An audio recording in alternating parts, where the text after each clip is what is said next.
वो परले दर्जे का पाखंडी, धूर्त, गुंडा, और क्या कहूं, कहां का अपराधी, 3500 मुसलमानों को मारने वाला, वो तड़ी पार गंजेड़ी, जिसको कि शहर बदर कर दिया गया था, वो उसका आका है और वो उसका काका है कि लंगोट रह गया है, पेचिस लगे पड़े हैं, अब वो लंगोट धोना भी है और वही पहनना है, क्योंकि सारे तो उनके हथियार खत्म हो चुके।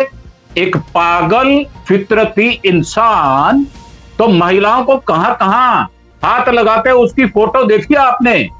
एक बकवास करता है, एक भौंकता है, जुबान से कुछ भी बकवास कर देता है। तुम्हारी माँ ने दूध पिलाया तो उतारो अपने सैनिक, और फिर देखो उनका क्या हाथ होता है। किसी का हाथ नहीं होगा, किसी का पैर नहीं होगा। तो आपने जो शिया मुसलमान है उसको क्या गाजर मूली समझा है क्या? वो खुद ही इतना झूठा, क्या बेगैरत आदमी है।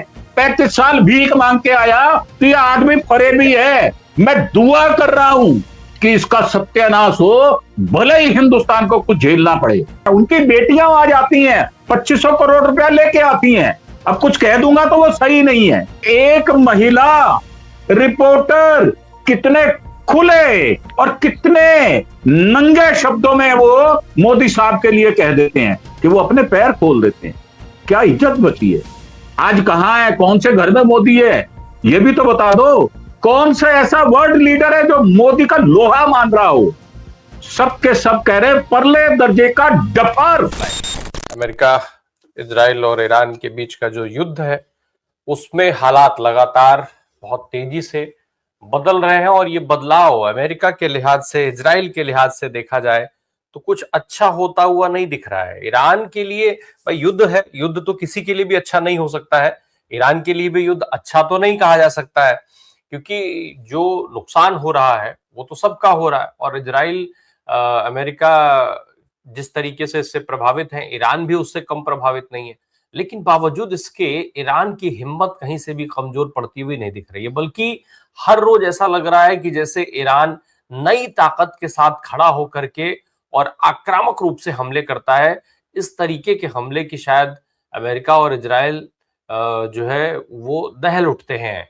अब स्थिति यहां तक भयावह हो चुकी है ऑलरेडी, जो परिस्थितियां बन रही हैं, जिस तरीके से खबरें दिखाई दे रही हैं और जिस तरीके से इन तमाम नेताओं के रुख में परिवर्तन दिख रहा है, बॉडी लैंग्वेज में परिवर्तन दिख रहा है, वो बहुत सारी कहानी बयान कर रहे हैं कहीं ना कहीं।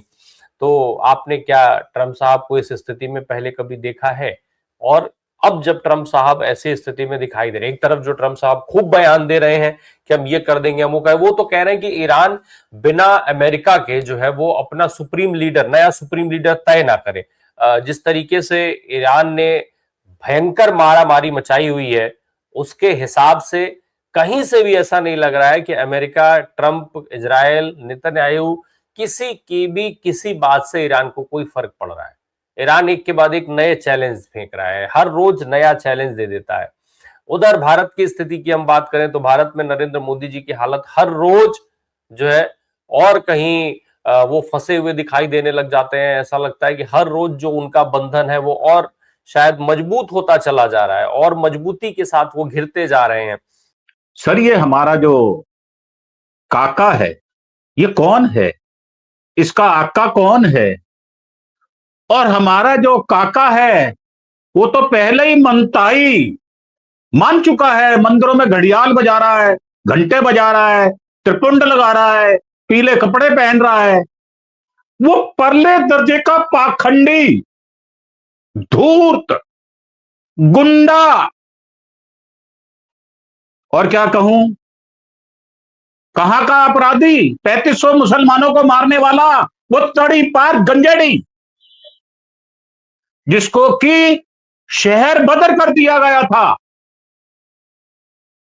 वो उसका आका है और वो उसका काका है। अब वो खुद काका बना पड़े किसका? आका का। और आका क्या है? अब आका घूम रहा है जब जेलेंस्की उसके हाथ में नहीं चढ़ा। रामफोसा का साहब, आपको एक सीन याद होगा, तो उन्होंने कहा मेरे पास पैसा नहीं है, आपको हवाई जहाज मैं गिफ्ट में नहीं दे सकता। आपको जो दे सकता है ना, तब भी यही यही नॉर्थ, ये जो एशिया के लोग थे, ये भी वहीं थे।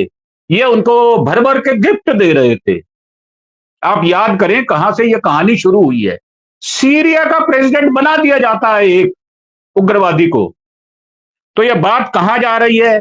जो आदमी न्यूयॉर्क का मेयर नियुक्त नहीं कर सकता, वो जीत जाता है इनके चैलेंज करने के बावजूद भी। अब वो बड़बोला आदमी है, मैंने तो आपको पहले कहा था कि लंगोट रह गया है, पेचिस लगे पड़े हैं।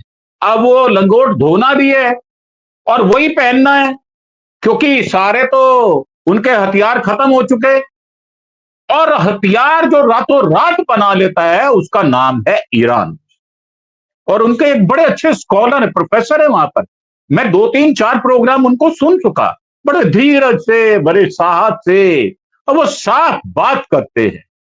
और वो क्या कहते हैं कि ये जो परिपाटी है ना, ये विरासत जो है, ये जो पर्शिया की विरासत है, ये हमने नहीं दी, ये हमको विरासत में मिली है। ये है विरासत बलिदान की। हम किसी को मारने की बात नहीं कर रहे, हम बात कर रहे हैं शहादत की। सर कफन सर पे बांध के तो हमारे वीर भी गए थे। हासिल क्या किया उन्होंने? यही आजादी जिसके मजे हम ले रहे। हमारे बुजुर्गों ने बलिदान दिया, आज हम उनकी कीमत को आंक नहीं रहे। वही हाल एक पागल फितरती इंसान, जिसका ना कोई आगा है ना पीछे है, और खुल के बात करूं तो महिलाओं को कहां कहां हाथ लगाते उसकी फोटो देखिए आपने, क्या चरित्र है उसका।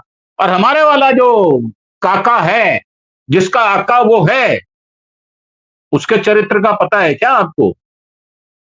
ऐसे लोग जब चारों तरफ से घिर जाते हैं तो भगवान की शरण में जाते हैं, और भगवान उनको अपनी शरण में लेते नहीं है।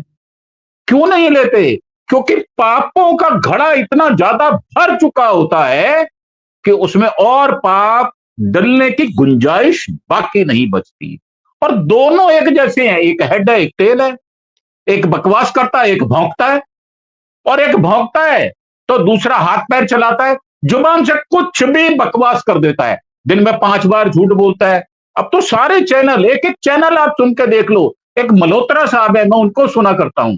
वो क्या कहते हैं, वो सारे ही बताते हैं। अब कुर्दों के पास जा रहे हैं, कुर्द भी उनको हाथ नहीं रख रहे। जमीन की लड़ाई लड़ने की बात कर रहे हैं। अरे तुम्हारी माँ ने दूध, हम तो ऐसे ही बोलते हैं, तुम्हारी माँ ने दूध पिलाया तो उतारो अपने सैनिक, और फिर देखो उनका क्या हाथ होता है। किसी का हाथ नहीं होगा, किसी का पैर नहीं होगा। ये जो आप कह रहे हैं ना, boot on Iran, boot on earth, इसका अर्थ समझते हो? आप उस आग में हाथ तो जला ही चुके हो, और जो कफन ओढ़े हुए जो कैबिन जाएंगे वहां पर, अभी 500 की तो ईरान कंप्लेंट कर रहा है। वो कह रहा है कि, क्लेम कर रहा है कि हमने मार दिए, और आप 6 को एक्सेप्ट कर रहे हो। पता नहीं कितने, 5,000 मारेगा, 10,000 मारेगा। और फिर सबसे बड़ी बात यह कि हमने तो अफगानिस्तान में देखा, ये भाई साहब लंगोटी अपनी छोड़कर भाग गए थे, अपने हथियार छोड़कर भाग गए। और अपने ही नहीं, ब्रिटेन के भी हथियार छोड़ के भाग गए थे। क्या किया था इन्होंने एक और कंट्री में, वहां से भी ऐसे ही भागे थे। कर्नल गद्दाफी को कैसे मारा था, इनका इतिहास है भरा पड़ा। ये कातिल लोग हैं, ये हिंदुस्तानी या पर्शियन विरासत को मानने वाले लोग नहीं है। ये हमेशा, हमारे यहां एक कहावत है, हमारे जो पुलिस वाले होते हैं ना, वो जाते ही सार पहले 2 3 गाली देते हैं, उसके बाद वो देखते हैं भाई क्या माहौल है, उसके हिसाब से अपने आप को ढालने की कोशिश करते हैं। उसको कहते हैं दफा जरकान। कोई धारा नहीं होती वो। और अगर सामने वाला कोई पड़ गया उससे भी भारी, तो वो उसका विरोध करता है। जब वो विरोध करते हैं तो वो खुद जरक जाते हैं। कहते हैं पहले दफा जरकान लगाओ, अगर सामने वाला जरक जाए तो ठीक, नहीं जरके तो खुद जरक जाओ। ये वो लोग हैं। अब आप देखो कि इतना बड़ा 8 कंट्री का पूरा आप तो खुद ही अपने तेल के कुएं बंद कर रहे हो, आपको कोई नहीं कह रहा कि बंद कर दो। आप खुद ही कह रहे हो साहब हमें बख्श दो, ईरान को आप कह रहे हो। अब खमैनी साहब को जो उनकी रिप्लेसमेंट कर रहा है वो कौन कर रहा है? वो कर रहा है उनकी विरासत का, सच्ची विरासत का सच्चा सुपुत्र। और वो कौन कौन से हथियार वहां फतेह छोड़ रहा है, कौन कौन से छोड़ रहा है। अभी ईरान को रात को मारा उन्होंने, एक पूरा का पूरा तहस नहस कर दिया वहां का हवाई अड्डा। तो जब जान पर बनाई तो आपको पादरी सूझ रहे हैं क्या? वहां भी तो दो तीन बंटवारा हुआ है पादरियों का।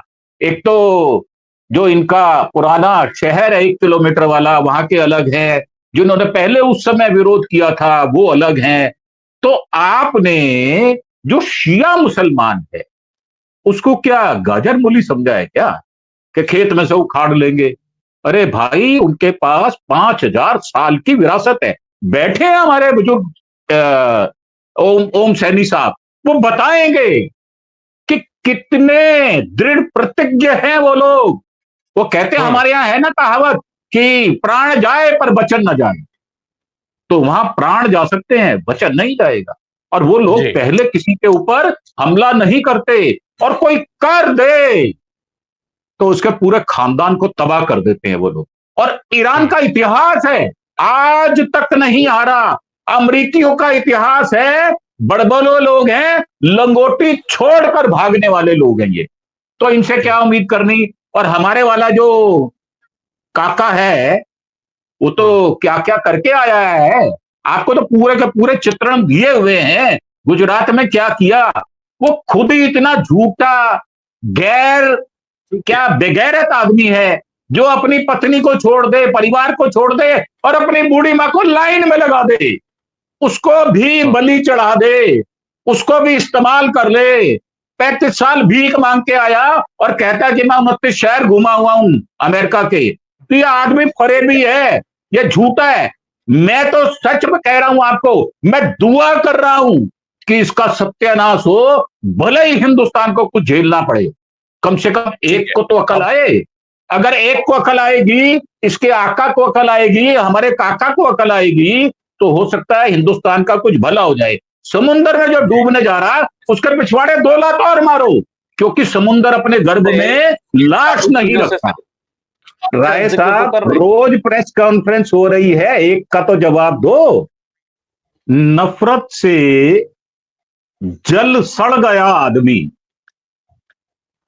उसका क्या हश्र होता है? जो नफरत से त्रस्त हो, क्या प्रेम के बीज उसमें रोपित हो सकते हैं? अभी हमारे पड़ोस नेपाल में कौन जीत गया भाई साहब? एक गाने वाला, 35 साल का। कैसे जीत गया? कैसे उसने सबको धाराशायी कर दिया।